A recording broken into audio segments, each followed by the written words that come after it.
Hello, this is Tanmay, and today I'll be giving you information about Google Tag Manager variables. So, before we begin, a slight introduction to tags. So, tags are nothing but small pieces of code that gets executed when some event happens.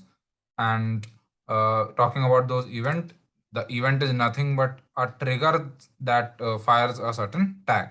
Like if we scroll, then a trigger called scroll depth v2 gets triggered, and a similar tag under the section of tags will be fired. Now associated to them, there is something that we call as variables. So these are associated to these tags and triggers, and they run parallelly. So variables, as we all know, are nothing but containers that hold some important information, and they hold it under a name that can be unique or as per the needs.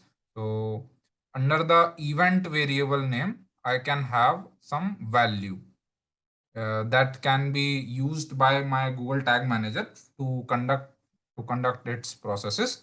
And it can also give a lot of information to Google Analytics or Facebook if you are using it, or Google Ads if you are just if you have integrated the same. So if we collect some information regarding all this, then the tag manager of Google can send it back to all these things, so they can be used there. So talking about the types of variables that are available to our end in Google Tag Manager. So there are basically two types of variables. The number one is the built-in variables, and number two are the user-defined variables. Here you can find some suggested variables that you can configure according to your needs. And once they are enabled, they can also be used as user defined variables. So if I configure them, you can see that there are a lot of options that you can always tick. Even environment name, container ID, some important ones can be error URL, error line, error message, debug mode. Clicks events are very important nowadays, depending on the user clicks. So there can be click ID, target, URL, text. Forms, whether a user submits a form, information regarding that can be saved here in the variables corresponding to the name.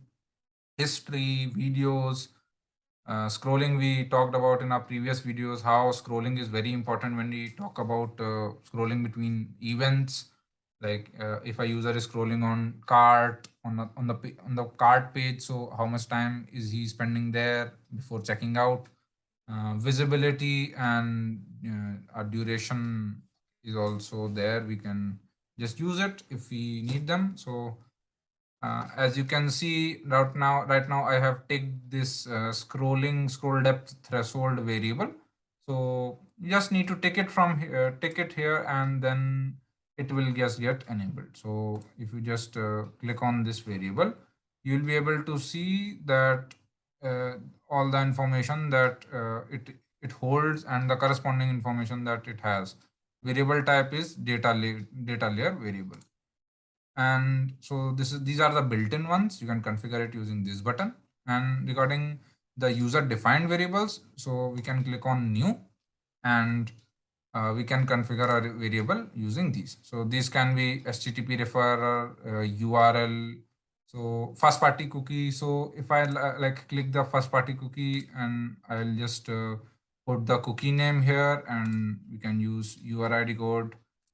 If you don't want to use this, we can go for other elements like regex table, user provided data, container ID, and similar options are also available for variables.